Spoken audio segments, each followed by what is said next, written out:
की। अल्लाहुम्मा सल्ले अला मौलाना मुहम्मद व अला आले सय्यिदिना। अहले सुन्नत का है बेड़ा पार असहाबे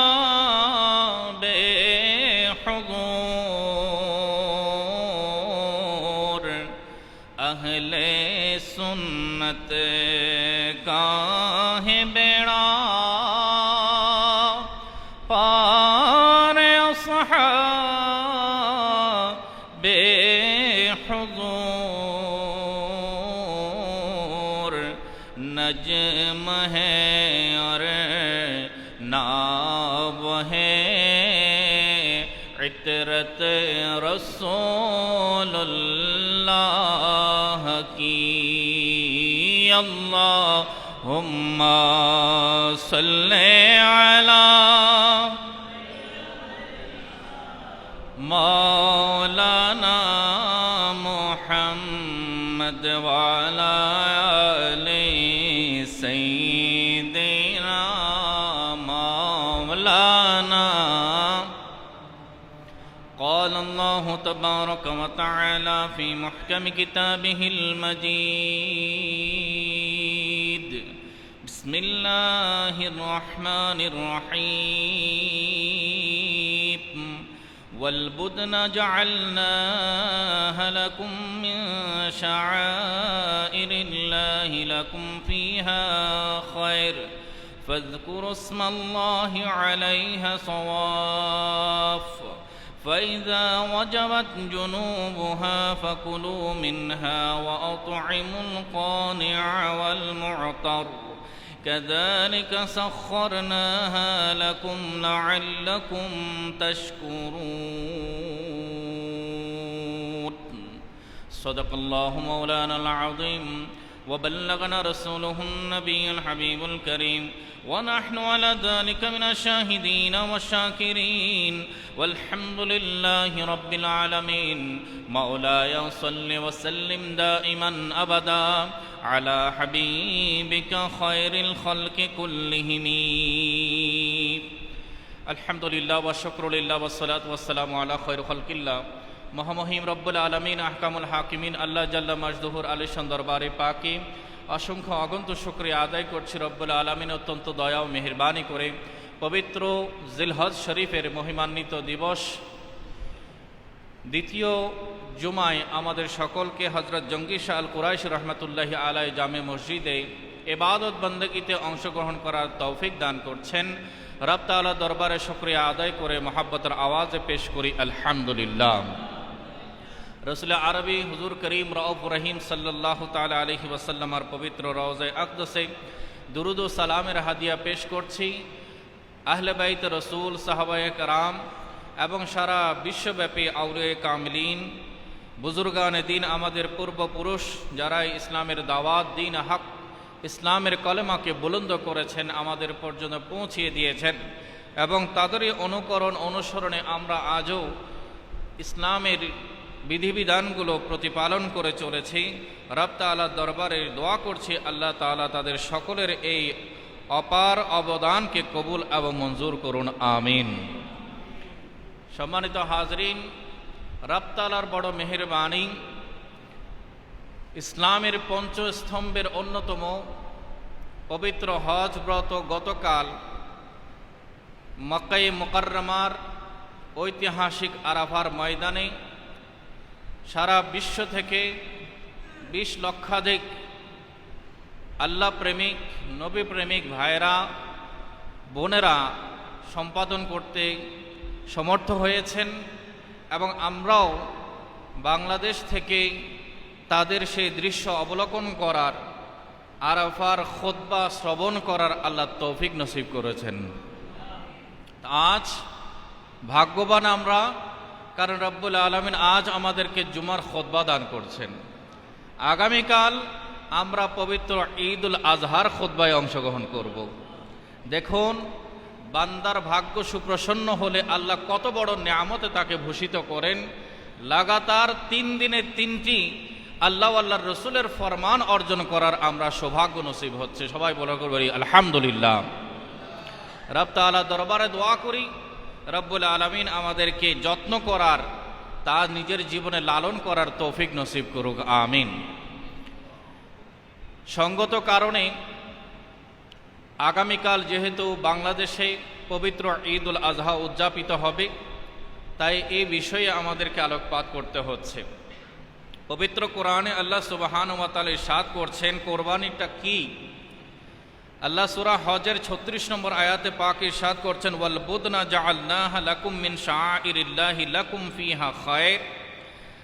আল্লাহ সুবহানাহু ওয়া তাআলা বলছেন, কোরবানির মোটা তাজা পশু উট এবং গাভীকে আমি তোমাদের জন্য আল্লাহর নিদর্শন সমূহের অন্যতম বানিয়ে দিয়েছি। যেহেতু এই পশু জবাই করা হবে কার সন্তুষ্টির জন্য? আল্লাহর সন্তুষ্টির জন্য। আল্লাহর নামে বিসমিল্লাহি আল্লাহু আকবার বলে জবাই হবে। সেই জন্য আল্লাহ বলছেন, যেটা আমার নামের সাথে জুড়ে যায়, আমার মহত্বের সাথে সম্পৃক্ত হয়ে যায়, আমার বড়ত্বের সাথে যার সম্পর্ক হয়ে যায়, সেটা আমি আল্লাহর মহান নিদর্শন হয়ে যায়। এবং রব তাআলা পরের অংশে বলছেন,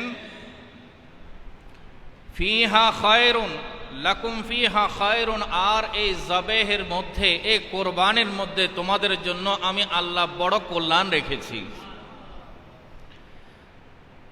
বাহ্যিক দৃষ্টিতে মনে হতে পারে অর্থ ব্যয় হচ্ছে, সম্পদ আমার থেকে পৃথক হয়ে যাচ্ছে, আমার গচ্ছিত অর্থ থেকে হ্রাস পাচ্ছে। কিন্তু রব্বুল আলামিন বলছেন, বান্দা এতে মন ছোট করিও না, আমার জন্য তুমি যা দিচ্ছ তার চেয়ে বদলে আমি আরো বেশি দান করব। কারণ এতে তোমার মধ্য থেকে আমি আল্লাহর শুকরগুজারি প্রকাশ পাবে। রব তাআলা পবিত্র কোরআনের অপর স্থানে স্পষ্ট করে বলছেন, লা ইন শাকারতুম লা আযীদান্নাকুম, বান্দা যদি আমার শুকরগুজারি করো, কৃতজ্ঞতা প্রকাশ করো, লা আযীদান্নাকুম, যা নিয়ামত দিয়েছি তাও থাকবে, তাতে আমি আল্লাহ আরো বেশি বরকত দান করব। রব তাআলা এই সুযোগটি আমাদেরকে গ্রহণ করার তৌফিক নসিব করুক, আমিন। এরপর আমরা কি করব? আল্লাহ বলছেন, ফাজকুরুসমাল্লাহি আলাইহা সাওয়াফা, হে আমার বান্দারা, সুতরাং সেগুলোর উপর আল্লাহর নাম উচ্চারণ করো। ফাইদা ওয়াজাবাত জুনুবুহা সাওয়াফা, ফাইদা ওয়াজাবাত জুনুবুহা ফাকুলু মিনহা ওয়া আত'ইমুল কানিয়া ওয়াল মু'তার, আর সেগুলোকে জবাই করার সময় আমার নাম উচ্চারণ করবে, এমত অবস্থায় সাওয়াফা, তার এক পাকে বেঁধে দিবে আর বাকি 3 পাকে দণ্ডায়মান অবস্থায় রাখবে। এখানে আল্লাহ সুবহানাহু ওয়া তাআলা উট কোরবানের পদ্ধতি সহ বয়ান করে দিয়েছেন। উটকে কিভাবে নহর করা হবে, উট জবাইয়ের পদ্ধতিটা কি, সেটা স্বয়ং আল্লাহ সুবহানাহু ওয়া তাআলা পবিত্র কোরআনের অত্র আয়াতে সূরা হজের 36 নম্বর আয়াতে পাকে স্পষ্টভাবে বিবরণ দান করেছেন। একটু বড় করে বলে সুবহানাল্লাহ। এরপর আল্লাহ তাআলা বলছেন, ফাকুলু মিনহা, অতঃপর যখন সেগুলোর পার্শ্বদেশ পড়ে যায়, সেগুলো যখন ঠান্ডা হয়ে যাবে, জমিনে লুটে পড়বে, তখন আমি আল্লাহ বলছি, তোমরা সেগুলোর গোশতকে নিজেরা ভক্ষণ করো। ওয়া আত'ইমুল কানিয়া ওয়াল মু'তার, শুধু নিজে খেয়েও না, বরঞ্চ যারা অল্পে তুষ্ট আছে বান্দা, যারা নিঃস্ব আছে, গরিব মিসকিন আছে, ফকির আছে, তোমাদের কাছে যারা প্রার্থী হয়ে হাত পাতে, তাদের দিকেও দৃষ্টি দেবে। ওয়া আত'ইমু, তোমরা তাদেরকে খাওয়াও, আল কানিয়া ওয়াল মু'তার, যারা অল্প পেলে রাজি হয়ে যায়, এবং যারা নিঃস্ব, যারা হতদরিদ্র, ওই ব্যক্তিগুলোকে চিহ্নিত করে তাদের কাছেও এই গোশত তোমরা পৌঁছিয়ে দাও। একটু বড় করে বলি সুবহানাল্লাহ। এরপর আল্লাহ তাআলা বলছেন, কাযালিকা সাখখারনাহা লাকুম, এভাবে আমি এত বিশাল বিশাল শরীরের অধিকারী পশুগুলোকে তোমাদের অনুগত করে দিয়েছি, তোমাদের অধীন করে দিয়েছি। এবং আল্লাহ তাআলা বলছেন এর পেছনে মূল কারণ কোরবানি তোমরা কেন করবে, লাআল্লাকুম তাশকুরুন, যাতে করে তোমরা আমার কৃতজ্ঞ বান্দা হয়ে যাও। আমি আল্লাহর হুকুম পালনে তোমরা যেন কৃতজ্ঞ হও, সেই টার্গেট, সেই ফোকাসটাই সামনে রেখে আমি আল্লাহ কোরবানের বিধানটা তোমাদের উপরে ওয়াজিব করেছি। একটু বড় করে বলি সুবহানাল্লাহ। সম্মানিত হাজরিন, কথা খুব সংক্ষেপে বলতে হবে, সময় আমাদের কাছে খুবই কম। কোরবানি আমরা করছি, দুনিয়াতেও আমাদের ফায়দা আছে, আখিরাতেও আমাদের জন্য ফায়দা। কথা বলেন আছে কি না? আছে। দুনিয়াতে ফায়দা, সেই কোরবানির পশু স্বাভাবিক অবস্থায় যখন থাকে তখন সেটা দিয়ে আমরা আমাদের চাষাবাদ, আমাদের সহযোগিতা, বিভিন্ন কিছু আমরা গ্রহণ করে থাকি। যখন সেটা বাজারে বিক্রি হয়, এরপর থেকে সেটাকে আমরা আল্লাহর নামে কোরবানি করার জন্য সম্মান দিয়ে থাকি। এরপর সেটা জবাই করার পর তার গোশত, তার হাড্ডি থেকে তার কলিজা, মগজ, যা কিছু তার শরীর জুড়ে আছে সবগুলো আমরা আহার করি। তাহলে এখানে আমাদের জন্য ফায়দা আছে কিনা? কোরবানির পশুতে আমাদের আহারের ব্যবস্থা হয়, আমাদের জীবিকার ব্যবস্থা হয়। তা আল্লাহ তাআলা আমাদেরকে দুনিয়াবি ফায়দাও দান করেছেন, পাশাপাশি কিয়ামতের ময়দানে এই কোরবানির পশুটা আমি আপনার জন্য সেই পুলসিরাতে পার হওয়ার বাহন হয়ে যাবে। নবী করিম সাল্লাল্লাহু আলাইহি ওয়াসাল্লামের হাদিস, তিরমিজি শরীফের 1493 নম্বর হাদিসে পাক, ইবনে মাজাহ শরীফের 3126 নম্বর হাদিসে পাক এবং ইমাম জালালউদ্দিন সাইয়ুতি আল জামি সগীরের মধ্যে 7930 নম্বর সহিহ সনদে হাদিসে পাক বর্ণনা করেন, মা আমালা আদামিয়্যিন মিন আমলি ইয়াওমান নাহর আহাব্বা ইলাল্লাহি মিন ইহরাকিদ দামি। আল্লাহর প্রিয় রাসূল বলছেন, কোরবানির দিনে আদম সন্তানের কোন আমলটা আল্লাহর কাছে বেশি প্রিয়? আল্লাহর হাবিব বলছেন সবচাইতে বেশি প্রিয় আমল হচ্ছে কোরবানির দিন আল্লাহর নামে বান্দা পশুর গলায় ছুরি চালিয়ে রক্ত প্রবাহিত করবে। আর নবী করিম সাল্লাল্লাহু আলাইহি ওয়াসাল্লাম বলছেন, ইন্নাহা লাতাতি ইয়াউমাল কিয়ামাতি বিকুরুনিহা ওয়া আশআরিহা ওয়া আজলাফিহা। তোমরা কোরবানির পশুকে দেখছো জবাই হয়ে গেছে, রক্ত প্রবাহিত হয়ে গেছে, চামড়া তোমরা পৃথক করে নিয়েছো, গোশতগুলোকে বন্টনের জন্য ভাগ করেছো, এরপরে রন্ধন করেছো, খেয়ে নিয়েছো, সেটা তোমাদের শরীরে, তোমাদের পেটে গিয়ে পাকস্থলিতে হজম হয়ে গেছে। আমার পেয়ারা রাসূল বলছেন কোরবানি শেষ হয়ে যায়নি। লাতাতি ইয়াউমাল কিয়ামা, নিশ্চয় এই কোরবানির পশু কিয়ামতের ময়দানে আবার ফিরে আসবে। একটু বড় করে বলি সুবহানাল্লাহ। কোরবানির এই পশু ইন্নাহা লাতাতি ইয়াউমাল কিয়ামা, কিয়ামতের ময়দানে ফিরে আসবে বিকুরুনিহা, তার সিংসহ, ওয়া আশআরিহা, তার লোম পশম সহ, ওয়া আজলাফিহা, তার পায়ের খুর সহ, অর্থাৎ অবিকল অবিকৃত অবস্থায় পুনরায় ওই পশু আবার তোমাদের সহযোগিতায় কিয়ামতের ময়দানে ফেরত আসবে। অপর হাদিসে পাক নবী করিম সাল্লাল্লাহু আলাইহি ওয়াসাল্লাম বলছেন যে সেগুলো তোমাদের মাতায়াকুম ফিস সিরাত, আলা সিরাত, যে সিরাতের উপরে তোমাদের মাতায়া হবে, তোমাদেরকে পার করানেওয়ালা এক স্থান থেকে অপর স্থানে তোমাদেরকে বহন করে নিয়ে যাবে, তোমাদের বাহন হয়ে যাবে তোমাদের এই কোরবানির পশুগুলো। একটু বড় করে বলুন সুবহানাল্লাহ। বান্দা বিস্মিত, কিভাবে সম্ভব? আল্লাহর কুদরতে সম্ভব কিনা? কথা বলেন। আল্লাহর কুদরতে কোনো অসম্ভব আছে? আল্লাহ সুবহানাহু ওয়া তাআলা বলেছেন, ইন্নাল্লাহা আলা কুল্লি শাইইন কাদির। রব তাআলা সব কিছুতেই সক্ষম, এবং সেটার নমুনা আল্লাহ কোরআনে স্পষ্ট করেছেন। সূরা বাকারার 26 নম্বর আয়াতে পাক, আমি শুধু আয়াতের নাম্বারটা আপনাদের সাথে উল্লেখ করছি। এবং হযরত ইব্রাহিম আলাইহিস সালাম যখন আল্লাহর দরবারে আরজ করলেন, কাইফা তুহিল মাউতা, আয় আল্লাহ তুমি মৃতকে কিভাবে জীবিত করবে, আমাকে একটু বুঝিয়ে দাও। আল্লাহ বললেন, হে ইব্রাহিম তোমার কি বিশ্বাস হয় না? বলে, হ্যাঁ বিশ্বাস হয়, তবে আমার অন্তর যেন আমার বিশ্বাসটাকে মেনে নিতে পারে। একটু বড় করে বলুন সুবহানাল্লাহ। আমি যেন চাক্ষুষ সাক্ষী হয়ে যেতে পারি। তখন আল্লাহ বলছেন, ওয়াইজ ক্বালা ইব্রাহিম রব্বি আরনি কাইফা তুহিল মাউতা, হযরত ইব্রাহিম বললেন, আয় আল্লাহ, তুমি আমাকে দেখাও কিভাবে তুমি মৃতকে জিন্দা করো। ক্বালা আওয়ালাম তুমিন, আয় ইব্রাহিম তুমি কি বিশ্বাস করো না? ক্বালা বালা, হ্যাঁ রব আমি বিশ্বাস করি, ওয়ালাকিন লিয়াতমাইন্না কলবি, আমার মনটা যেন ঠান্ডা হয়ে যায়। আমার রব যে মৃতকে জীবিত করতে পারেন এই দৃশ্য অবলোকন করে যেন আমার হৃদয়ে স্বস্তি এসে যায়। বারি তাআলা তোমার দরবারে আমি দোয়া করেছি। একটু বড় করে বলুন সুবহানাল্লাহ। নবীর দোয়া আল্লাহর দরবারে কবুল, নবীর দোয়া আল্লাহর দরবারে কবুল, এখানে কোনো সন্দেহ করার সুযোগ নাই। আল্লাহ তাআলা বললেন, ক্বালা ফাখুস আরবাআতাম মিনাত তায়র, আয় ইব্রাহিম চারটা পাখি নাও। কয়টা পাখি? চারটা পাখি নাও। ফাসুরহুন্না ইলাইকা, সেগুলোকে তোমার কাছে রাখো, পোষ মানিয়ে নাও, সেগুলোকে নাম দাও, সেগুলোকে ডাকার সময় তুমি ডাকলে যেন তোমার কাছে ফিরে আসে, সেভাবে কিছুদিন পোষ মানিয়ে নাও।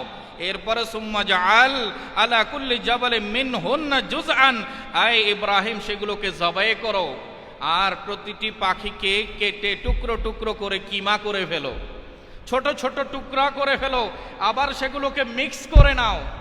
একটু বড় করে বলুন সুবহানাল্লাহ। সেগুলোকে মিক্স করে নাও। এরপরে আল্লাহ তাআলা বলছেন প্রত্যেকটা পাখির এই যে মিশ্রণ গোশতগুলোকে, অংশগুলোকে এক এক পাহাড়ে তুমি ছড়িয়ে দাও, এক এক পাহাড়ের মধ্যে রাখো। সুম্মা দুউহুন্না ইয়াতিনাকা সাইয়া, হে ইব্রাহিম তুমি সেগুলোকে ওই যে পোষ মানিয়েছো, যাকে যেভাবে আহ্বান করতে সেই নামে সেটাকে আহ্বান করো। আমি আল্লাহ বলছি সেগুলো জীবিত হয়ে তোমার কাছে ফিরে চলে আসবে। সাথে সাথে হযরত ইব্রাহিম খলিলুল্লাহ আলাইহিস সালাম সুম্মা দুউহুন্না ইয়াতিনাকা সাইয়া, তিনি তার কাছে ইয়াতিকা সাইয়া, তার কাছে যখন আল্লাহর হুকুম আসলো তিনি আহ্বান করলেন, ওই পাখিগুলো আবার জিন্দা হয়ে গেল। যে অংশ যে পাহাড়ে ছিল সবগুলো এসে একটা অপরটির সাথে জোড়া লেগে গেছে, প্রাণ এসে গেছে। আল্লাহর সেই কুদরত হযরত ইব্রাহিম খলিলুল্লাহ নিজের চোখে অবলোকন করেছেন। সাথে সাথে আল্লাহ বললেন, ওয়ালাম আন্নাল্লাহা আজিজুন হাকিম, জেনে রাখো নিশ্চয় আল্লাহ মহাপরাক্রমশালী, আল্লাহ প্রজ্ঞাময়। আল্লাহ সুবহানাহু ওয়া তাআলার প্রতিটি হুকুমের মধ্যে হিকমত রয়েছে। একটু বড় করে বলুন সুবহানাল্লাহ। তাহলে হযরত ইব্রাহিম খলিলুল্লাহর জন্য যদি নিজের হাতে জবাইকৃত টুকরো টুকরো কৃত ওই পাখিগুলো আল্লাহর হুকুমে জীবিত হয়ে ফেরত আসতে পারে, আমাদের কোরবানের পশুগুলো কিয়ামতের ময়দানে ফিরে আসতে পারে না? কথা বলেন পারে কিনা? আল্লাহ তাআলা সেই বিশ্বাস আমাদেরকে অন্তরে লালন করার তৌফিক দান করুক, আমিন। সম্মানিত হাজরিন, কোরবানি যখন এসেছে প্রত্যেক মুসলমানের কিছু বিষয়ে লক্ষ্য রাখতে হবে। আমি ইন ডিটেলস বেশি কথা বলবো না, যেহেতু আমরা গত জুমায়ও বিস্তারিত আলোচনা শুনেছি। একজন মুসলমান প্রাপ্তবয়স্ক পুরুষ হোক বা নারী হোক, তাকে কমপক্ষে 6টি বিষয় নজরে রাখতে হবে। কোরবানির দিনগুলোতেই তিনি আগে নিজেকে যাচাই করবেন যে তার উপরে কোরবানি আদায় করা ওয়াজিব কিনা। অনেকেই শরীয়তের মাসালা না জানার কারণে ওয়াজিব হওয়া সত্ত্বেও কোরবানি না করে বসে থাকে। আমরা গত জুমায়ও স্পষ্ট করেছিলাম, যদি কোরবানি না করে আমার রাসূল বলেছেন সেই জন্য আমাদের ঈদগাহের কাছেও না আসে, এইভাবে তিরস্কার করা হয়েছে। তো অনেকেই বলেন যে আমি ব্যাংকে হজের জন্য টাকা জমাচ্ছি, এমন অনেকেই হজের জন্য টাকা জমান, এমন আছেন কিনা? আছে। মেয়ের বিয়ের জন্য সেভিং করে রেখেছেন, ঘর তৈরি করবেন নির্মাণ কাজের জন্য তিনি টাকা জমিয়ে রেখেছেন, নতুন একটা জমি ক্রয় করবেন সেটার জন্য তিনি টাকা রেখেছেন। তাহলে বিভিন্ন উদ্দেশ্যকে সামনে এনে মানুষ টাকা জমিয়ে রাখে, আর কোরবানির সময়ে সেগুলোর দিকে তার কোনো দৃষ্টি নাই। এবং সে বলে কি, আমি তো এটা হজের জন্য রেখেছি, আমি তো এটা মেয়ের বিয়ের জন্য রেখেছি, আমি তো এটা দালানের জন্য রেখেছি, এগুলো তো ব্যবসার পয়সা, এগুলো থেকে আমি কিভাবে খরচ করব। সম্মানিত হাজরিন, মনে রাখবেন আপনি কোন উদ্দেশ্যে রেখেছেন সেটা ভিন্ন কথা। ইসলাম বলছে ওটাতে আপনার মালিকানা সত্ত্ব আছে কিনা। যদি আপনার মালিকানা সত্ত্ব থাকে, সেটা যে পারপাসে আপনি রাখেন না কেন, কোরবানির এই 3 দিনে যদি সেই পরিমাণটা যদি কোরবানির দাতা হওয়ার আবশ্যকতায় পৌঁছে যায়, তাহলে অবশ্যই আপনাকে এক অংশ কোরবানি দিতেই হবে। এখানে মুখ ফেরানোর, নিজেকে আড়াল করার কোনো সুযোগ নাই। অনেক সময় দেখা যায় অ্যাকাউন্টটা মেয়ের নামে করে দেওয়া হয়েছে, তাহলে মালিকানা সত্যকার মেয়ের। এবং বর্তমানে মোহরানার অ্যাকাউন্টও আছে, আমাদের ব্যাংকগুলোতে মোহরানার অ্যাকাউন্ট আছে, সেখানে স্ত্রীকে মালিকানা সঁপে দেওয়া হয়েছে, স্বামী সেখানে টাকা পে করেন আর উত্তোলন করতে পারবে কে? স্ত্রী। এভাবে করে অ্যাকাউন্টটাকে মেনটেন করা হয়। এখন ওই টাকাতে যদি সংখ্যাটা এই 3 দিনের মধ্যে, আমরা গত জুমায় বলেছিলাম যে পুরনো রূপোর হিসেবে 70,000 থেকে 1 লক্ষ টাকা, এই পরিমাণ টাকা যদি তার সেভিংসে থাকে, অ্যাকাউন্টে থাকে, সেটা চাই মোহরানার অ্যাকাউন্ট হোক, সেটা হজের অ্যাকাউন্ট হোক, সেটা জমির ক্রয়ের হোক, কিংবা মেয়ের বিবাহের হোক, যে উদ্দেশ্যে যে পারপাসে তিনি রাখুন না কেন, যার নামে মালিকানাটা অ্যাটাচ করে দেওয়া হয়েছে, এই 3 দিনে যদি ওই পরিমাণ টাকা তার অ্যাকাউন্টে থাকে, অবশ্যই তাকে কোরবানি দিতেই হবে, কোরবানি তাকে করতে হবে। এখানে তার পেছন ফেরার কোনো সুযোগ নাই। অনেকেই মাসালা না জানার কারণে বছরের পর বছর কোরবানি ওয়াজিব হচ্ছে, কিন্তু কবিরা গুনাহগার হচ্ছেন, কোরবানি করার দিকে আর কোনো মনোযোগ নাই। তাই এই মাসালাটা আমরা সবাই খেয়াল রাখবো। আমরা নিজেদেরকে দেখে নেব যে আমার কাছে কোরবানি করার আবশ্যকতা এসে পৌঁছেছে কিনা। যদি এসে যায়, আমরা কোনো কালক্ষেপণ করব না, অবশ্যই আমরা কোরবানি আদায় করব। আল্লাহ তৌফিক দান করুক, আমিন। 2, কোরবানি দাতার অর্থ ব্যয়ে গড়িমসি, যেটা গত জমায় একটু ইশারা করেছিলাম যে কোনোভাবে একটা ক্রয় করে এনে করব, সস্তা হালকা পাতলা করলেই তো হয়। আমার সেভিংসে টাকা বেশি পরিমাণে থাকা জরুরি, জীবনের বিভিন্ন সময়ে কাজে আসে, তা এতগুলো টাকা আমি কেন খরচ করব? কোনো রকমে একটা ছোটোখাটো এনে আমি কোরবানি করে ফেলব। তো এক্ষেত্রে 2টা বিষয় মনে রাখতে হবে। কারো যদি মজবুরি থাকে, পরিবারটা অনেক বড়, তার ব্যয়বহুল পরিবারের ভরণ পোষণ সবগুলো যদি তার উপরে ন্যস্ত থাকে, তাহলে তিনি বেশি অর্থ ব্যয় করলে পরবর্তী সময়ে অর্থ সংকটে পড়ার সম্ভাবনা আছে। সেক্ষেত্রে শরিয়া তিনি যদি কম দামি পশু ক্রয় করে কোরবানি আদায় করেন, সেটা অবশ্যই তার জন্য বৈধ হবে, জায়েজ হবে, এটাতে নিষেধ করা যাবে না। কিন্তু কেউ যদি সামর্থ্য থাকা সত্ত্বেও এবং অনেক অর্থ সম্পদের মালিকানা, শুধু সস্তা টাকা খরচ হয়ে যাবে এই ভয়টাকে কাজে লাগিয়ে কেউ যদি একেবারে হালকা পাতলা সস্তা দামের পশু ক্রয় করে, তো ইসলামী শরীয়তের দৃষ্টিতে সেটা হচ্ছে ইবাদতের মধ্যে সংকীর্ণ মন মানসিকতা প্রকাশ করা। তো ইবাদতে যারা সংকীর্ণ মনা হয়, তাদের ইবাদতগুলো আল্লাহর দরবারে কবুল হওয়ার কোয়ালিটি হারিয়ে ফেলে। আল্লাহর দরবারে কবুল হবে কিভাবে? রব্তা আল্লাহর হাবিব, গত জুমায় আমরা হাদিস বলেছি, আল্লাহর রসুল বলেছেন, তোমরা মোটা তাজা পশু ক্রয় করো, দেখতে সুন্দর লাগে এমন পশু ক্রয় করো, আর যখন জবে করবে ফাতিবু বিহা নাফসান, তোমার মনটাকে খুশি করে, খুশি মনে তুমি আল্লাহর নামে জবাই করো। এখানে একটা শব্দ কিন্তু জড়িয়ে দেওয়া হয়েছে যে পশু ক্রয় করলে হবে না। অনেকেই দেখা যায় চেহারা কালো হয়ে আছে, এভাবে মজবুরি মনে করে, আমি কম্পেল টু অত্যাবশ্যক সেটা মনে করে যেন আমি কোরবানি না করে কোরবানি করব খুশি মনে, আনন্দ চিত্তে, আর কোরবানিতে রাজি করব কাকে? আল্লাহকে। বাস এই পয়েন্টটা আমাদেরকে মনে রাখতে হবে। 3 নম্বরে, কোরবানির ক্ষেত্রে মুস্তাহাব সমূহের দিকে দৃষ্টি দেয়া চাই। বলা হয়ে থাকে 1 ভাগ নিজের জন্য, 1 ভাগ আত্মীয় স্বজনের জন্য, 1 ভাগ গরিব গোরাবার জন্য। অনেকে আবার বলে বেড়ান যে কোরবানির গোশত আমরা পুরো পরিবারের জন্য রেখে দিলে কি অসুবিধা আছে। আমরা বলছি এখানে ফরজ ওয়াজিব সুন্নাত বলতে আসছি না, কিন্তু আল্লাহ কোরআনে বলে দিয়েছেন ওয়াতঈমুল কানিয়া ওয়াল মু'তার, যারা নিঃস্ব, যারা হতদরিদ্র, তাদেরকেও কোরবানির গোশত খেতে দাও। হুকুম দিয়েছেন কে? এই হুকুমটা মুস্তাহাব, আপনার উপর অত্যাবশ্যক নয়। এখন সারা বছরই তো আমরা গোশত দেখছি, গোশত গ্রহণ করার সুযোগ হচ্ছে। ওই গরিব গুরাবা তারা বছরের শেষে কোরবানির দিনের অপেক্ষায় থাকে। আল্লাহ বলেছেন তাদেরকে দাও, রসুলও বলেছেন তাদেরকে দাও। এখন আমি আপনি যদি নিজ থেকে সিদ্ধান্ত নিয়ে সবগুলো প্রিজার্ভ করে রাখবো, এমন সিদ্ধান্ত নেই, তাহলে আমার মনে হয় কোরবানির উদ্দেশ্য ব্যাহত হবে, বিফল হবে। তাই আমরা যেন এমন আচরণ না করি। আমাদের বন্টনের ক্ষেত্রে আমরা পরিবার, নিজের আত্মীয় স্বজন এবং সাধারণ যারা হতদরিদ্র যারা নিম্ন শ্রেণীতে যারা বসবাস করছেন, যারা নিঃস্ব আছেন, গরিব মিসকিন, তাদের দিকেও যেন আমরা দৃষ্টি রাখি। আল্লাহ তাআলা আমাদেরকে তৌফিক নসিব করুক, আমিন।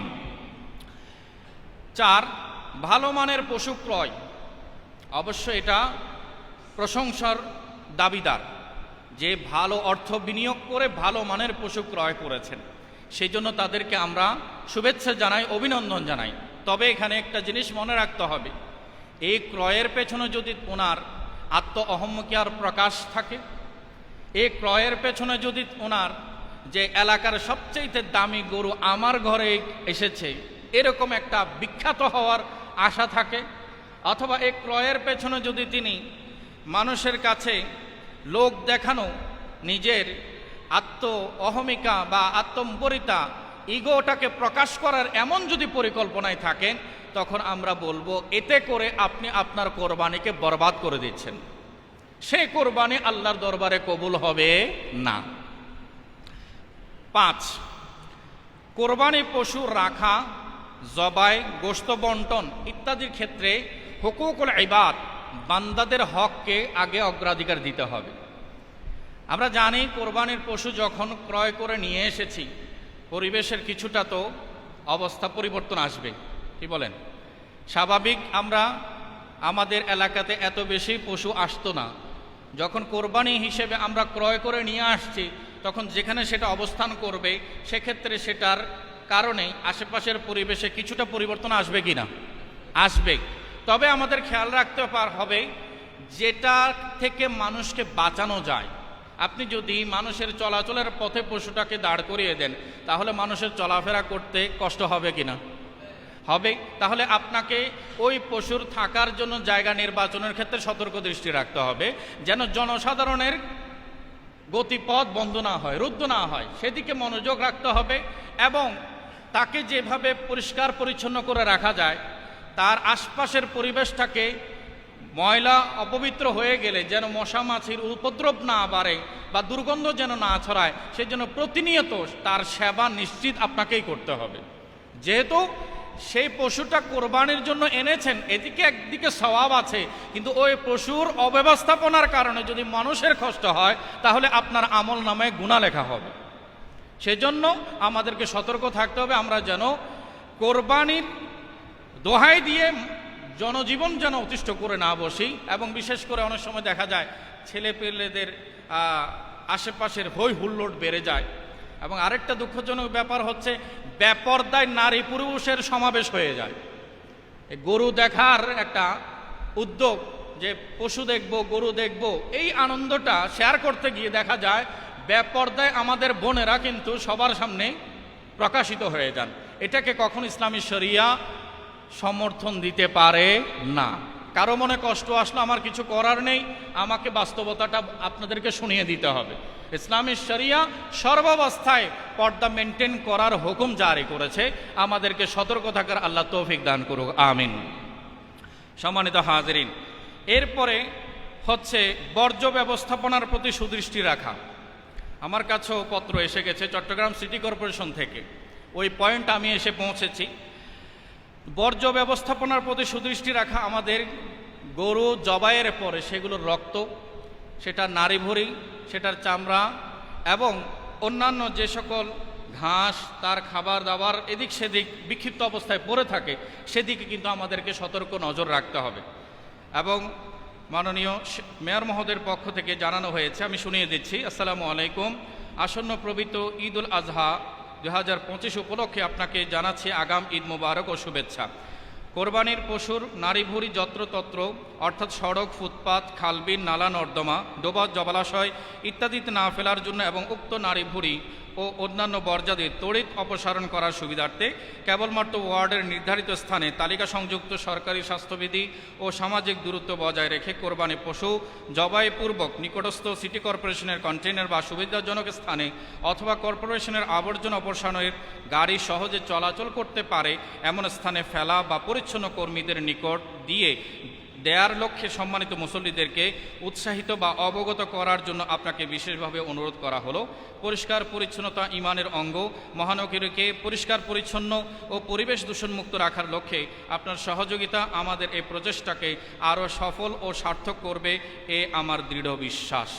আলহামদুলিল্লাহ, মেয়র মহোদয়ের নির্দেশনা আমরা পৌঁছে দিতে সফল হয়েছি। সবাই বলি আলহামদুলিল্লাহ। বিষয়টা আপনাদের সাথে আমি শেয়ার করেছি। আমরা যদি সচেতন থাকি তাহলে মশার উপদ্রব বা পরিবেশের ভারসাম্য নষ্ট হবে না। আমরা সবাই মিলে কোরবানিকে সুন্দরভাবে কাটাবো এবং পরবর্তী সময়ে যেন ভালো থাকা যায়, রোগ ব্যাধি থেকে যেন মুক্ত থাকা যায়, পারিপার্শ্বিক পরিবেশ যেন সুস্থ থাকে, সেই জন্য আমাদের সবাইকে অবদান রাখতে হবে। আমরা রাখবো তো ইনশাআল্লাহ? একটু সবাই বড় আওয়াজ বলে ইনশাআল্লাহ। আলহামদুলিল্লাহ। গরিবের প্রতি সহানুভূতি প্রদর্শন করতে হবে এই কোরবানিতে। পবিত্র কোরআনে আল্লাহ সুবহানাহু ওয়া তাআলা সূরা বাকারার 263 নম্বর আয়াতে পাকে বলছেন, কওলুম মা'রুফুন ওয়া মাগফিরাতুন খায়রুম মিন সাদাকাতিন ইয়াতবাউহা আযান। ভালো কথা, কারো সাথে ভালো ব্যবহার করা, ওয়া মাগফিরাতুন, কারো ক্ষমা প্রার্থনা করা, কারো জন্য আল্লাহর দরবারে ক্ষমা চাওয়া। আমার আল্লাহ বলছেন খায়রুন, এটা সবচেয়ে ভালো কাজ, মিন সাদাকাতিন ইয়াতবাউহা আযান, যে সদকা করার পর সদকা গ্রহীতাকে কষ্ট দেয়া হয়, লজ্জায় ফেলা হয়, তার এই সদকা থেকে কারো সাথে ভালো কথা বলা, কারো জন্য কল্যাণ কামনা করাটাই বেহতর। ওয়াল্লাহু গনিয়ুন হালিম, আল্লাহ তাআলা অমুখাপেক্ষী, আল্লাহ সহিষ্ণু। আমরা দেখি অনেক সময় আমাদের কাছে সাহায্য প্রার্থীরা যখন আসে তখন আমরা তাদেরকে নানান কটূক্তিমূলক, কঠোর ভাষায়, কর্কশ ভাষায় রেসপন্সটা করে থাকি। এটা কিন্তু ইসলামের শরিয়াতে সম্পূর্ণ নিষেধ করে দেওয়া হয়েছে। সে আজ এসেছে আপনার ঘরে একটা সাদাকার ব্যবস্থা আছে বলে, কাল কি আসবে আপনার দুয়ারে? তো আজকে যে সে সাহায্য চাওয়ার জন্য এসেছে, আপনার ঘর পর্যন্ত পৌঁছে গেছে, সে আপনার মেহমান হয়েছে। আপনি তাকে সুন্দর আচরণ উপহার দেবেন। গোশত বন্টন করতে করতে সব যদি শেষও হয়ে যায়, সে যদি আসে, সে কি আপনার থেকে একটা ভালো ব্যবহারের প্রত্যাশী হতে পারে না? আমি এমন কি হয়ে গেছি যে তাকে ধমক দিয়ে কথা বলতে হবে? আল্লাহ সুবহানাহু ওয়া তাআলা স্পষ্ট করে বলে দিচ্ছেন, যে সাদাকার বিপরীতে কষ্ট দেয়া হবে, যে কল্যাণের বিপরীতে পরবর্তীতে মনে করিয়ে দেয়া হবে যে তোমার মেয়ের বিয়েতে তো আমি সহযোগিতা করেছি, ছেলের পড়াশোনায় তো আমার অর্থ বিনিয়োগ না হলে সে আগাতেই পারতো না, তুমি কি সে পেছনের কথা ভুলে গেছো? তাহলে আপনি কি ইবাদত করে জিতলেন নাকি ঠকলেন? কথা বলেন। ঠকলেন। আপনি আল্লাহর দেয়া সে নিয়ামত থেকে, সে প্রতিদান থেকে মাহরুম হয়ে গেলেন শুধু আপনার এই মুখের কঠোর রূঢ় আচরণের কারণে। সেজন্য আমাদের দ্বারা যেন এমন কোনো কিছু না হয়। বিশেষ করে এতিম মিসকিন সুবিধা বঞ্চিত লোকদেরকে গোশত বিতরণ করুন। বিশেষভাবে আমি সবাইকে একটু দৃষ্টি আকর্ষণ করছি, আমার বোনেরা যারা শুনছেন, সোশ্যাল মিডিয়াতে যারা সারা বিশ্ব থেকে আমাকে দেখছেন, এটা একটা বড় সুযোগ এসেছে আমাদের নতুন প্রজন্মকে গরিব, অসহায়, দুস্থদের অনুভূতি জানিয়ে দেয়ার, যে তারা যে কত কষ্টে আছে, তাদের আহার করতে, তাদের ভালো খাবারের জন্য, তাদের আমিষের অভাবে তারা যে সারা বছর কত কষ্টে দিনাতিপাত করে, এই বিষয়টা অনুভব করানোর একটা মোক্ষম সুযোগ হচ্ছে এই কোরবানি। গরিব গোরাবাকে দান করবেন, নিজের হাতে না দিয়ে আমি বলবো নিজের ছোট্ট শিশুটাকে সাথে নেন, তার হাতে গোশতটা তুলে দেন। আপনার প্রাপ্তবয়স্ক বাচ্চাটার হাতে তুলে দেন, তোমার হাতে বাবা দাও।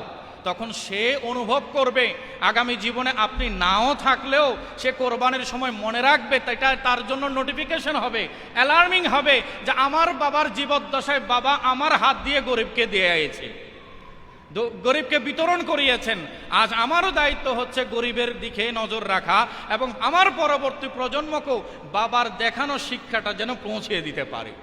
আল্লাহ তাআলা আমাদের সবাইকে এই আমলটা করার তৌফিক দান করুক, আমিন। বেশি কষ্ট হয়ে যাবে, বাচ্চার হাতে একটু রক্ত লেগে যাবে, এটাতে কোনো কিছু মনে করবেন না। এতে করে আপনার ভবিষ্যৎ প্রজন্ম সেফ হয়ে যাবে, নিরাপদ হয়ে যাবে এবং তাদের মধ্যে ধর্মের অনুভূতিটা একেবারে গাঢ় হয়ে যাবে। আল্লাহ সুবহানাহু ওয়া তাআলা আমাদেরকে আমল করা তৌফিক দান করুক, আমিন।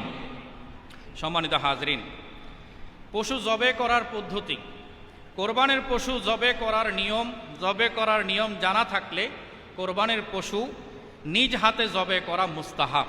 নবী করিম সাল্লাল্লাহু আলাইহি ওয়াসাল্লাম নিজ হাতে জবে করতেন, সাহাবায়ে কেরামও নিজ হাতে জবে করতেন। যদি নিজে করতে না পারেন তাহলে একজন আলেমের মাধ্যমে, বিশেষ করে আমাদের মসজিদের সম্মানিত মুয়াজ্জিন সাহেবান, ওনারা দুজন হাফেজ নাসির সাহেব এবং হাফেজ মঞ্জু সাহেব, ওনারা দুইজনে আপনাদের খেদমতে ইনশাল্লাহ সময় দিবেন। আমি আপনাদের সবাইকে অনুরোধ করব, আপনারা যারা নিজে করতে অপারগতা স্বীকার করবেন তারা ওনাদের মাধ্যমে এই সুন্নত আমলটা করিয়ে নেবেন এবং সাধ্যমতো আপনারা ওনাদেরকে সার্বিক সহযোগিতার দিকেও লক্ষ্য রাখবেন। যেহেতু আমাদের আশা করছি আমাদের মসজিদ পরিচালনা পর্ষদের পক্ষ থেকেও জানানো হবে, তো অন্যান্য প্রতিষ্ঠানগুলোতে কিন্তু 2 ঈদে 2টা বোনাসের ব্যবস্থা থাকে, কিন্তু এমন একটা প্রতিষ্ঠান যেটা আমরা সবাই মিলে চালাই সেই দিকে আমাদের নজর খুব কম থাকে। ঈদ উল ফিতরের ক্ষেত্রে ব্যতিক্রম থাকলেও তারাবির নামাজ, বিভিন্ন ব্যবস্থাপনা থাকে, তখন একটা ব্যবস্থা হয়ে যায়। কিন্তু কোরবানির ঈদে সবাই নিজ পরিবারের দিকে দৃষ্টি দেয়। যারা মসজিদ সংশ্লিষ্ট ওনাদের ব্যাপারে, করণীয়র ব্যাপারে অনেকেই নিজেদের দায়সারা ভাব প্রদর্শন করে। তা আমি আশা করব আপনারা সেদিক থেকে সরে আসবেন। অনেকেই দৃষ্টান্ত উপস্থাপন করেছেন। চট্টগ্রাম শহরে আগ্রাবাদে বেশ কয়েকটি মসজিদে দেখা গেছে ঈদ উপলক্ষে তারা একটা হ্যান্ডসাম বোনাস কিন্তু তাদের মসজিদ সংশ্লিষ্ট যারা আছেন তাদেরকে প্রদান করেছে। তা আমাদের এখানে সুযোগটা নাই, তবে তৈরি করা আমি মনে করি উচিত হবে। তাতে আমাদের মসজিদেরও সম্মান এবং মসজিদের সাথে যারা সংশ্লিষ্ট ওনাদেরও এই কর্মে আত্মনিয়োগ, আন্তরিকতা বাড়বে। আবার এটার অপব্যাখ্যা করবেন না যে এখানে যে হুজুর ঘোষণা দিয়ে একেবারে অত্যাধুনিক ভিক্ষাবৃত্তিকে প্রচার করছেন, এমন কোনো কিছু আমার হৃদয়েও নাই এবং আমাদের যারা সংশ্লিষ্ট আছেন তাদের হৃদয়েও নাই। আলহামদুলিল্লাহ, আল্লাহ তাআলা আমাদের সবাইকে যার যার অবস্থানে কোরবানির দাতা করেছেন, জাকাত দাতা করেছেন। বাকি কথা হচ্ছে অন্যান্য প্রতিষ্ঠানগুলোর যেভাবে একটা নিয়ম শৃঙ্খলা থাকে, এখানেও এমন একটা শৃঙ্খলা আসুক, এটা আমরা প্রত্যাশা করি। আল্লাহ তাআলা আমাদের সংশ্লিষ্ট সবাইকে এগিয়ে আসার তৌফিক নসিব করুক, আমিন। সম্মানিত হাজরিন, জবে করার ক্ষেত্রে আমাদেরকে মনে রাখতে হবে 4টা রগ অবশ্যই কাটা যেতে হবে। 4টি অংশ, একটা হচ্ছে শ্বাসনালী, খাদ্যনালী এবং রক্ত চলাচলের 2 রগ, এই 4টা অবশ্যই কাটা যেতে হবে। তো সেক্ষেত্রে জবের পূর্বে ছুরি খুব ধারালো করে নিতে হবে। তারপর কোরবানির পশুর মাথা দক্ষিণে এবং পেছনের দিক উত্তর দিকে রেখে কিবলামুখী করে শায়িত করে এই দোয়া পাঠ করবে। ইন্নী ওয়াজ্জাহাতু ওয়াজহিয়া লিল্লাযী ফাতারাস সামাওয়াতি ওয়াল আরদা হানিফাম ওয়া মা আনা মিনাল মুশরিকিন ইন্না সলাতি ওয়া নুসুকি ওয়া মাহইয়ায়া ওয়া মামাতি লিল্লাহি রাব্বিল আলামিন আল্লাহুম্মা মিনকা ওয়া লাকা বিসমিল্লাহি আল্লাহু আকবার। ছুরি চালিয়ে দেবে। এই 4টি রগ অবশ্যই কাটবে। এরপর যখন জবে সম্পূর্ণ হয়ে যাবে তখন যারা কোরবানি দাতা ওনারা দোয়া করবেন, আল্লাহুম্মা তাকাব্বাল মিন্নি, হে আল্লাহ এই কোরবানি আমার পক্ষ থেকে তুমি কবুল করো। আর যদি সেখানে শরিকদার থাকে তাহলে ওয়ামিন বলেই প্রত্যেকের নাম এক এক করে উল্লেখ করবে। এরপর বললে কামা তাকাব্বালতা মিন খলিলিকা ইব্রাহিম আলাইহিস সালাম, যেভাবে তুমি কবুল করেছো তোমার খলিল ইব্রাহিম আলাইহিস সালাম থেকে, ওয়া হাবিবিকা মুহাম্মাদিন মুস্তাফা সাল্লাল্লাহু আলাইহি ওয়াসাল্লাম, এবং আপনার প্রিয় হাবিব, প্রিয় বন্ধু হযরত মুহাম্মদ মুস্তাফা সাল্লাল্লাহু আলাইহি ওয়াসাল্লাম থেকে কবুল করেছেন। ওনাদের সেই কবুলের ন্যায় আমার এই কোরবানি আমার পরিবারের পক্ষ থেকে আল্লাহ তুমি কবুল করে নাও। এই দোয়াটা আমরা কোরবানির জবাই হয়ে যাওয়ার পরে করব। গত জুমায় সেই ব্যাপারে আমরা স্পষ্ট করেছিলাম। কোরবানির পশুর গোশত, চামড়া, কোরবানির পশুর গোশত, চর্বি, দড়ি, চামড়া ইত্যাদি বিক্রয় করা বৈধ হবে না, এগুলো নাজায়েজ। কোরবানির দিন গোশত মেপে মেপে বিক্রি করা জায়েজ নাই, তাই কোনোভাবে পুনরায় তা নিজের ব্যবহারে ফিরিয়ে আনা বৈধ নয়। চামড়া যদি বিক্রি করা হয় তাহলে সে অর্থটা সম্পূর্ণ সাদকা করে দিতে হবে। যাদেরকে সাদকাতুল ফিতর দেয়া হয়, ফিতরা দেয়া যায়, তাদেরকে চামড়ার অর্থটা দেয়া যাবে। তবে কোরবানির পশুর কোনো অংশ কসাইকে পারিশ্রমিক হিসেবে দেয়া নিষেধ, আর পারিশ্রমিক নিজের পক্ষ থেকে দিতে হবে। তাই আমরা যেন কোরবানির কোনো গোশত দিয়ে দেব বা চামড়া দিয়ে দেব, তুমি গরুটা তৈরি করে দাও তোমাকে চামড়া দিয়ে দেব, এমন করে কোনো বিনিময় করার সুযোগ নাই। চামড়াটা সম্পূর্ণ গরিবের হক। আত্মীয় স্বজনের মধ্যে কেউ যদি গরিব থাকেন তাদেরকে আমরা সে অর্থটা দিতে পারি। আর বেহতর হয় যদি আমরা যেখানে এলমে দ্বীনের চর্চা হয়, 16 শহর জামিয়া আহমদিয়া সুন্নিয়া সহ এভাবে যেগুলো আমাদের পরিচিত এবং আস্থা রাখা যায় এমন প্রতিষ্ঠান আছে, সেগুলোতে যেন আমরা আমাদের কোরবানির চামড়াটা ফ্রি অফ কস্ট, কোনো মূল্য ছাড়াই, আমি মনে করি বিনামূল্যে আমরা পৌঁছিয়ে দিই, তাহলে আল্লাহ তাআলা আমাদেরকে কোরবানিতে অনেক বেশি সওয়াব নসিব করবেন। সবাই বলি আমিন। কোরবানির গোশত বন্টন, সেদিকে আমরা একটু আগে কথা বলেছি। শরীকে যদি কোরবানি করি, গোশত ওজন করে বন্টন করা, অনেকে দেখা যায় আন্দাজ করে অনুমান করে বন্টন করে দেয়, সেটাতে কিন্তু কারো ভাগে বেশি পড়ে যায়, কারো ভাগে কম পড়ে যায়। তো নবী করিম সাল্লাল্লাহু আলাইহি ওয়াসাল্লামের হাদিস আছে, যেটা ওজন করা যায় এমন বস্তু বিনিময়ের ক্ষেত্রে অনুমান করবে না, অর্থাৎ তোমরা সেটাকে ওজনের মাধ্যমেই একে অপরের মধ্যে বিনিময় করবে। তাই সেটা যেন আমরা খেয়াল রাখি। কোরবানি নিয়ে কিছু কুসংস্কারও আছে। অনেকে মনে করেন কোরবানির পশুর শিং বাড়ি বা ঘরের সামনে ঝুলিয়ে রাখলে বাড়িঘর নিরাপদ থাকে। অনেক সময় দেখা যায় না, বাড়ির ছাদের উপরে কোরবানির গরুর শিং লটকে রেখেছে, টাঙিয়ে রেখেছে। তো এগুলো, এবং অনেকে মনে করে জিন ভূত ও চোর ডাকাত আসতে পারে না। এটা সম্পূর্ণ ভুল ধারণা এবং কোরআন হাদিস বিজ্ঞানে এর কোনো সমর্থন নাই। কোনো কোনো অঞ্চলে দেখা যায় কিছু মানুষ মনে করে কোরবানির পশুর রক্ত পায়ে লাগালে পায়ের তলার ক্ষত বা ফাঙ্গাস সেরে যায়। এটাও সম্পূর্ণ অযৌক্তিক, ওই অবৈজ্ঞানিক, কোরআন হাদিস অসমর্থিত। তাই নিজে নিজে কোরবানি নিয়ে বা কোরবানির অংশ নিয়ে, রক্ত নিয়ে আমরা এভাবে যেন কুসংস্কারে জড়িয়ে না যাই। আল্লাহ তাআলা আমাদেরকে বিশুদ্ধ থাকার তৌফিক দান করুক, আমিন। বর্জ্য ব্যবস্থাপনার ব্যাপারে আমি বলে দিয়েছি, এটা আমাদের জন্য একটা ফরজ ইবাদত, পরিবেশকে রক্ষা করা। পরিবেশ রক্ষা করা কি ফরজ? মানুষের বসবাস উপযোগী পরিবেশ রক্ষা করা আমাদের জন্য ফরজ। তাই জবাইয়ের পর মলমূত্র, রক্ত ধুয়ে মুছে পরিষ্কার করতে হবে। বর্জ্য মাটিতে পুঁতে ফেলতে হবে অথবা নির্দিষ্ট স্থানে ফেলতে হবে, যাতে করে আমাদের চট্টগ্রাম সিটি কর্পোরেশনের যারা দায়িত্বশীল আছেন তারা যেন এই বর্জ্যগুলো অপসারণ সহজেই করতে পারেন। আরেকটা বিষয়, আবেগপ্রবণ হয়ে মানুষে বলে যে কোরবানির টাকা দিয়ে আমি বন্যার্তদের সাহায্য করব, রোহিঙ্গা রিফিউজি ক্যাম্পে পৌঁছিয়ে দেব, বা কোনো গরিব মেয়ের বিয়েতে আমি দিয়ে দেব, অথবা অসহায়কে দিয়ে দেব, আমি কোরবানি করব না। এই কথাটা খুব সতর্কতার সাথে আমাদের মাথায় নিতে হবে। আল্লাহর বিধানের সাথে এমন কোনো রদবদল করার বান্দার কোনো সুযোগ নাই। আল্লাহর হুকুমে তারতম্য করার, রদবদল করার কোনো সুযোগ নাই। আমি একটা হাদিস শরীফ আপনাদেরকে নাম্বার বলছি, সহিহ মুসলিম শরীফের 3648 নম্বর হাদিসে পাক। নবী করিম সাল্লাল্লাহু আলাইহি ওয়াসাল্লাম সাহাবায়ে কেরামকে বললেন, তোমাদের যে লোক কোরবানি করবে সে যেন তৃতীয় দিনে এমন অবস্থায় সকাল অতিবাহিত না করে যে তার ঘরে কোরবানির গোশত কিছু থেকে যায়। প্রাথমিক অবস্থায় যখন কোরবানি ওয়াজিব হয় তখন আল্লাহ রসুল বললেন কোরবানির গোশত 3 দিন পর্যন্ত রাখা যাবে, এরপরে রাখা যাবে না। এরপরে পরের বছর যখন আসলো তখন সাহাবায়ে কেরাম আবার আরজ করলেন, হে আল্লাহ রসুল, আমরা কি গত বছর যেমন করেছিলাম তেমন করব? তখন আল্লাহ রসুল বললেন, না না, তোমরা নিজেরা খাও, অন্যকে খাওয়াও এবং সঞ্চয় করে রাখো। তাহলে আগের হুকুমটা পরে এসে রহিত হয়ে গেছে। এখানে প্রথম বছর আল্লাহ রসুল কোরবানের গোশত 3 দিনের বেশি রাখতে নিষেধ করলেন কেন? সেটার কারণ আল্লাহ তাআলা নিজেই, আল্লাহর হাবিব নিজেই বলে দিয়েছেন যে কারণ আমি গত বছর মানুষের মধ্যে দেখেছিলাম তারা ব্যাপক অভাব অনটনের মধ্যে আছে, দুর্ভিক্ষ হয়েছিল মদিনা শরীফে। সেই জন্য আল্লাহ রসুল বলেছেন সবাই গরিবরা যেন গোশতের অংশ পায়, খেতে পারে, কারণ 3 দিনে রাখতে পারলে আর কতটুকুই বা রাখতে পারবে। সেই জন্য তাড়াতাড়ি যেন সবগুলো বিতরণ হয়ে যায়, আল্লাহ রসুল সবার কাছে যেন গোশত পৌঁছায়, সেই জন্য সেই হুকুমটা দিয়েছিলেন। দেখেন, দুর্ভিক্ষ, মানুষের অভাব অনটন, এর চেয়ে কঠিন সময় কি আর হতে পারে? কিন্তু সেই মুহূর্ত আল্লাহ রসুল বলেছেন কোরবানি করো। সেই মুহূর্ত বলেছিলেন কি? কোরবানি করো। তাহলে আমাদের জন্য লেসন কি? যে সর্বাবস্থায়, দেশের অবস্থা, প্রাকৃতিক অবস্থা, বৈশ্বিক অবস্থা, যেটারই অবনতি হোক না কেন, আল্লাহর দেয়া বিধানে রদবদল করার কোনো দুঃসাহস দেখানো যাবে না। তাই আমাদেরকে কোরবানি করতে হবে। এখানে আমরা কোনো কিছুতে যেন আর সময় ক্ষেপণ না করি। আরেকটা ছোট্ট একটা প্রশ্ন আমার কাছে এক ভাই জানতে চেয়েছিলেন, সেটা আমি উত্তর দিয়ে আলোচনা ইতি টানছি।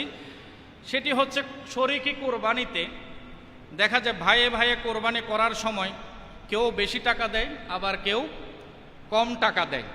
এমনও হয় না পরিবারে, কোনো ভাইয়ের অবস্থা বেশি ভালো, আবার কোনো ভাইয়ের আর্থিক অবস্থা একটু নিম্ন পর্যায়ের, সে বেশি তৌফিক নাই। তো এখন কোরবানির জন্য উট, গরু, মহিষ ইত্যাদিতে যদি তারা ক্রয় করে, তখন দেখা যাচ্ছে কেউ 20,000 টাকা দিল, আবার কেউ 10,000 টাকা শরিক হতে পারলো, বা 15,000 টাকা শরিক হতে পারলো, বাকি 5,000 টাকা দিতে পারেনি। সেক্ষেত্রে কোরবানি হবে কিনা আমি প্রথমে আপনাদেরকে একটু স্পষ্ট করে দিই মাসালাটা। হানাফি মাযহাব অনুসারে কোরবানির ক্ষেত্রে শরিকানা কোরবানিতে, যৌথ কোরবানি যখন একাধিক ব্যক্তি একটি পশুতে শরিক হয়, যেমন গরু বা উট, যেগুলোতে সর্বোচ্চ 7 জন শরিক হতে পারে, তখন কিছু শর্ত পূরণ করা আবশ্যক। এক, সকলের নিয়ত কোরবানি হওয়া আবশ্যক। সবার নিয়ত হবে আল্লাহর জন্য কি করছে, কোরবানি করছে। এখানে কিন্তু সবার নিয়তটা স্পষ্ট করতে হবে। কারো নিয়ত যদি কোরবানি ছাড়া অন্য কিছু হয়, যেমন মাংস খাওয়া, বা বিয়ে আছে, মেয়ের বিয়ে কয়েকদিন পরে, সেটার জন্য কিছু গোস্ত সংরক্ষণ করে রাখবে, অথবা বাবার ফাতে আছে, সেটার জন্য কিছু গোস্ত রেখে দেবে, এমন যদি পরিকল্পনা পূর্ব থেকে হয়, তাহলে ওই কোরবানি আদায় হবে না। 2, সকলের অংশ, অর্থাৎ কে কয় ভাগ কোরবানি দিচ্ছে তা স্পষ্ট করে নির্ধারণ করা। 7 ভাগে কোরবানি হয়, অনেকে 2 জনে মিলে 3 জনে মিলে করে, কে কত অংশ মালিকানা ধারণ করছে সেটা কিন্তু স্পষ্ট করতে হবে। সেটা অস্পষ্ট রেখে দিলে কোরবানি হবে না। 3 নম্বর হচ্ছে মূল্য পরিশোধে পার্থক্য থাকলেও ক্ষতি নেই যদি সবাই খুশি মনে রাজি থাকে। পরিবারে 2 ভাই মিলে বা 3 ভাই মিলে কোরবানি করছে, সেক্ষেত্রে যদি এক ভাই কিছু অর্থ কম দিচ্ছেন, অপর ভাই, বড় ভাই, তিনি যদি সেটাতে রাজি থাকেন যে আমার ভাই তৌফিক নাই, দিবে কোত্থেকে, আমি তার অংশটা নিজ থেকে আদায় করে দিচ্ছি, এবং বন্টনের সময় কোনো তারতম্য করলো না, নিজে যতটুকু নিয়েছে ভাইকেও ততটুকু দিয়েছে। আল্লাহ আল্লাহ রসুলের বিধান মোতাবেক ওলামায়ে কেরাম বলছেন এখানে কোনো অসুবিধা নাই, দুজনেরই কোরবানি হয়ে যাবে। তো একটা ডকুমেন্ট হিসেবে আমি একটা ডকুমেন্ট আপনাদের সামনে উপস্থাপন করি। ফতোয়ায়ে শামির 6 খণ্ডের পৃষ্ঠা 321, সেখানে বলা হয়েছে ইজা ইস্তারাকা সাবআতুন ফি বাকরাতিন আলা আন ইউদাহা কুল্লু ওয়াহিদ মিনহুম বিসাবইহা জাযা সাওয়াউন তাসাওয়াউ ফিল কিমাতি আওলা। যদি মূল্য প্রদানের ক্ষেত্রে তারা সমান হোক বা না হোক, একই বাকারাতে, একই গাভীর মধ্যে বা একই গরুর মধ্যে একসাথে 7 জনে কোরবানি করলে যা যা অবশ্যই সেটা জায়েজ হবে। তো বিশ্ববিখ্যাত ফতোয়ার কিতাব ফতোয়ায়ে শামি, সবার কাছে এটা গ্রহণযোগ্য সর্বমহলে। সেখানে স্পষ্ট করে দেওয়া হয়েছে যদি শরিকদার ভাই বা পরিবারের সদস্য উনি যদি রাজি থাকেন এতে, তাহলে কোনো অসুবিধা। তো বান্দা যেটাতে রাজি, আল্লাহ সেটাতে রাজি। আল্লাহ তাআলা আমাদের সবাইকে আমল করার তৌফিক দান করুক, আমিন। ওয়া আখিরু দাওয়ানা আনিল হামদুলিল্লাহি রাব্বিল আলামিন। আসসালামু আলাইকুম ওয়া রাহমাতুল্লাহি ওয়া বারাকাতুহু।